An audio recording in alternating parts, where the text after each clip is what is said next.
Everyone, I'm Sophie and I'm at Kechara Forest Retreat, Bentong, Malaysia.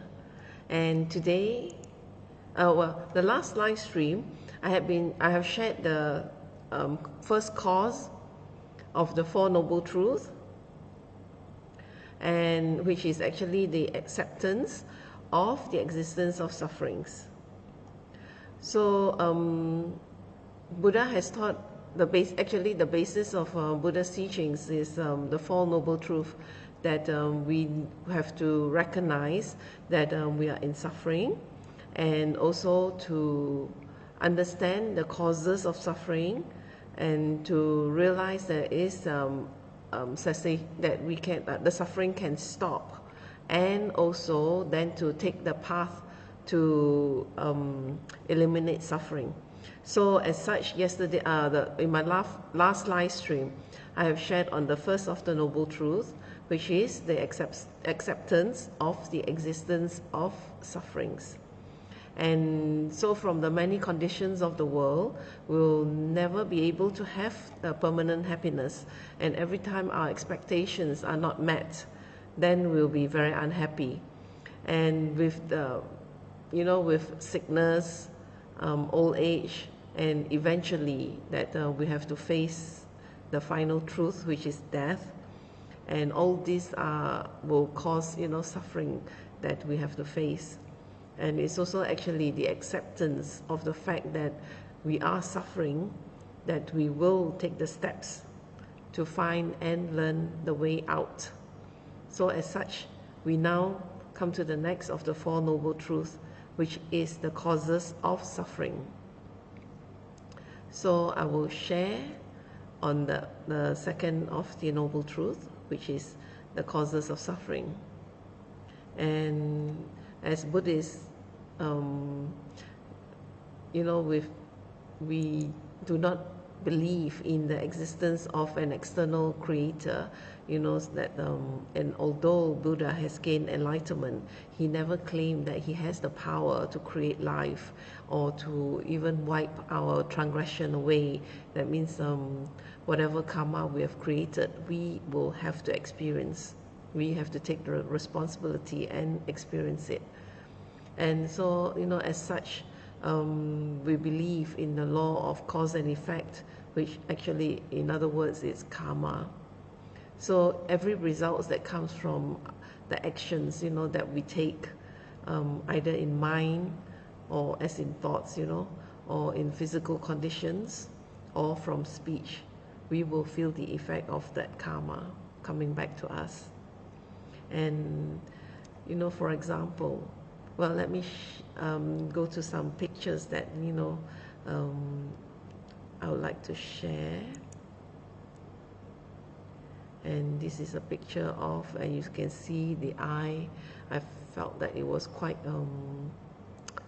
very expressive, that with a tear there, you see the suffering that we have.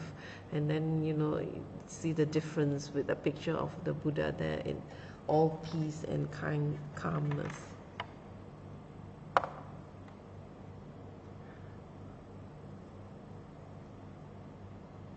So, okay, for example, of the, like for speech, if we are constantly gossiping about others, the effect will be that no one will trust us with any secrets, nor will they want to be in our company, knowing that they can't be safely talking in our presence. So karmically, the results, may also be people gossiping about us too, and whatever we say will never be trusted. And remember that karma is something that will always be with us, until it ripens and be exhausted. So no matter whether you feel it now or in your future, the karma will definitely, come when the conditions are ripe.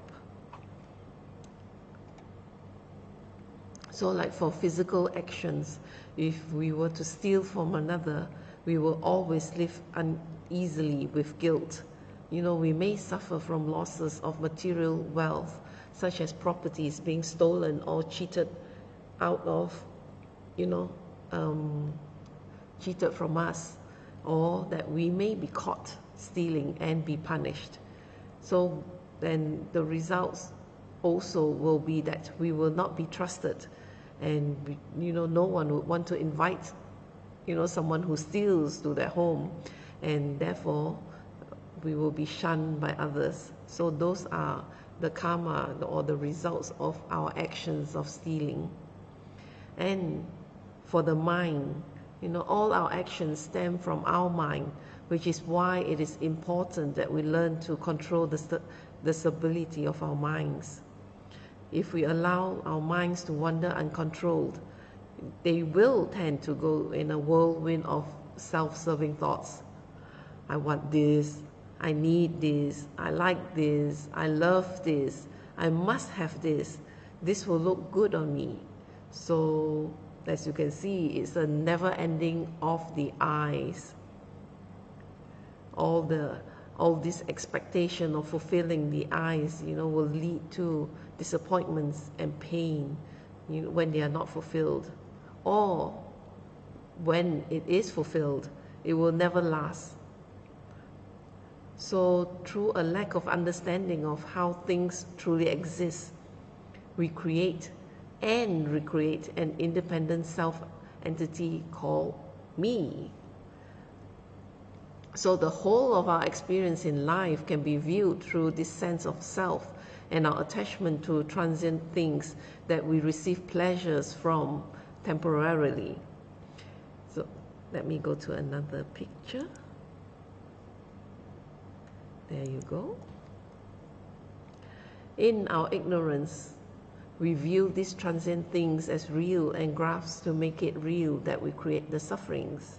So as you can see from the picture, the man, is suffering the loss of a lady that he may be interested in. So it is, it is his own creation of that I want her or I need her, that he is making himself suffer from the loss of her. And as compared to the picture of the Buddha who have that peace and calm because he does not have that I anymore. And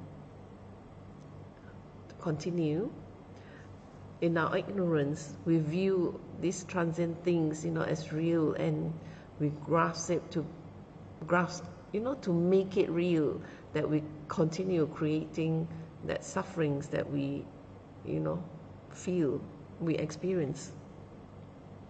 So it is important that we look beyond karma, beyond the results that reflect our actions, and look to the root cause of our sufferings, or the real reason for our sufferings. Karma is just a result of our actions. So we need to get, into what causes our actions that create the karma for our sufferings. So Buddha has taught that it is really our attachment to the self and ignorance that causes our sufferings. So in our ignorance, we create a lot of cravings or desires, thinking that once our cravings are met, that we will be happy. But actually, in reality, nothing is permanent. And the moment we gain our satisfaction, we will lose that feeling, and then we will develop that craving for more and more and more, that feeling of satisfaction.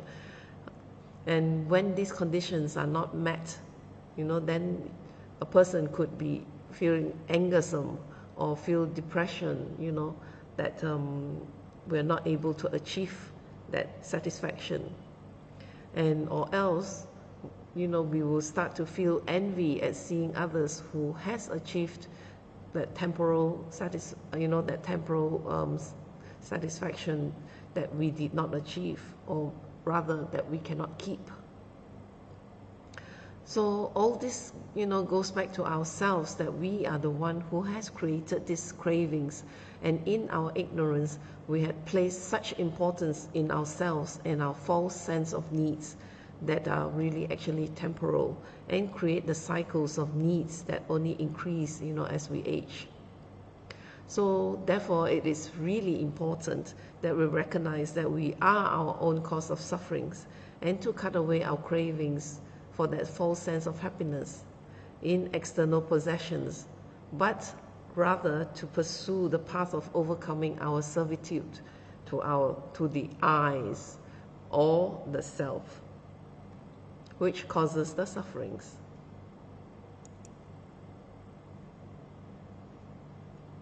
And you can see from the picture, we are always walking on a tightrope, trying to create that satisfaction that we are looking for, that temporal happiness, that everyone seeks. So the stress is always there, as compared to when you look at the picture of the Buddha in his enlightenment. That peace just permeates even from a picture.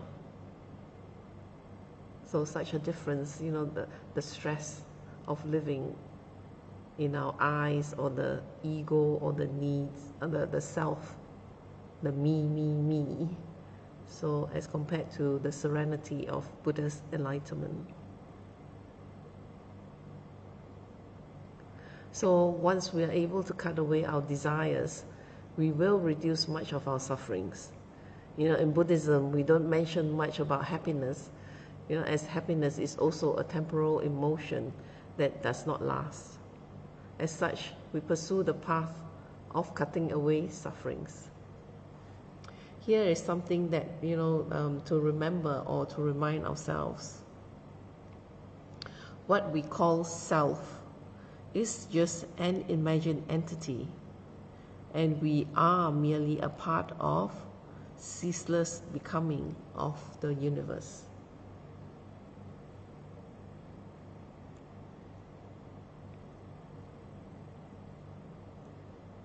That means we are just a small part of the universe, that with the endless, rebirths, the endless creation of our own minds, of our needs and our selfish wants. So for now, I would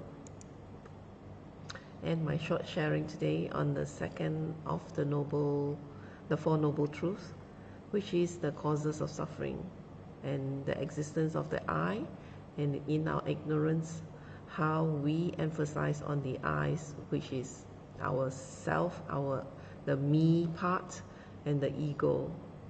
And as such, we create our own sufferings.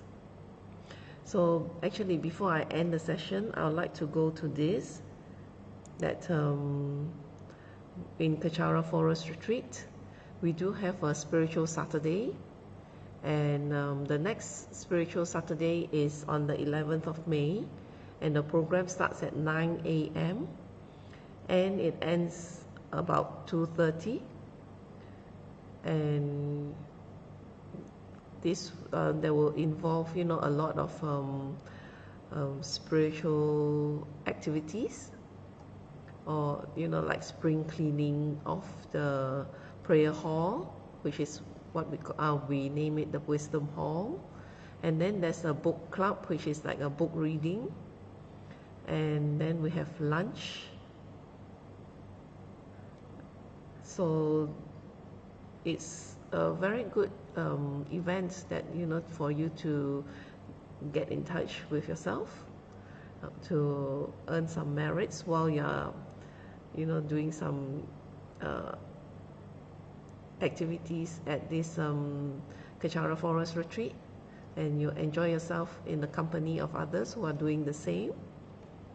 And also it's a short break or short respite from the stress of the city while you're in the forest here. So it will be a good event or activity that if possible, bring your whole family to enjoy.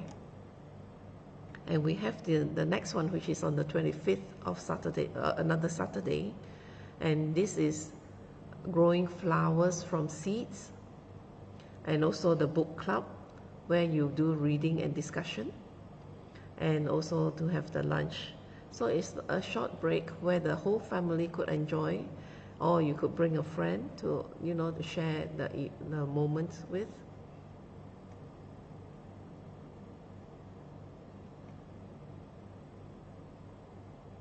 And if you have any inquiries about that, you could actually leave a message in my Facebook, on my Facebook, and I'll connect you to the appropriate people or place.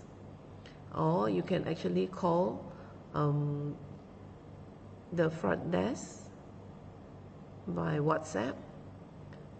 The number is 6017, 60 being the Malaysian code, and 179659484. Or you could email at retreat@kechara.com.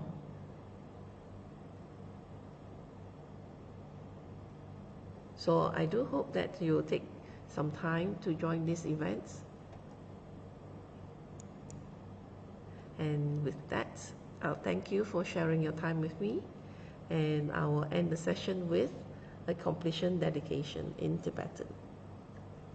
Jangjo Sejo Rinpoche, Mage Panam Geishi, Ke Panam Pame Payang, Goni Gondo Pewashu, Toni Towa Rinpoche, Mage Panam Geishi, Ke Panam Pame Payang, Goni Gondo Pewashu, Daso Jini Sapange Wadi, Tandandro Aguna Gampadang, Jepa Jesu Los Antrapai, Tamping Imporing the Sa Se Sho, Ke Wakunto Yandala Mada, Rami Choki Pala Lojo Ching, Sadam Langi Nyote Razone, Doje Shangi Opangatusu, Ge Wadi Yududa, Namasangyo Tuyone, Drowa Chika Malupa, Dei Salago Bashu, Joki Kaposungapa, Josunapa Pewala, Geki Samasi Wadang, Tunki Malo Sangwasho, Dadam Songi Dusundan, Trewa Songi Latene, Gewa Los Antrapai, Tabayo River, Gyushi, Ni Modele Sendele, Ni Migunyandeleshi, Ni Sentatu Delepel, Kunchusungi Jingilo, Kunchusungi Ngotuso, Kunchusungi Trasi, Sho, Jesulama Kusen Rapting Ching, Nam Katrini Joju Kepada, Losam Tempe, Dromi Sapsongi, Droe Musa Tatoni, Gyushi,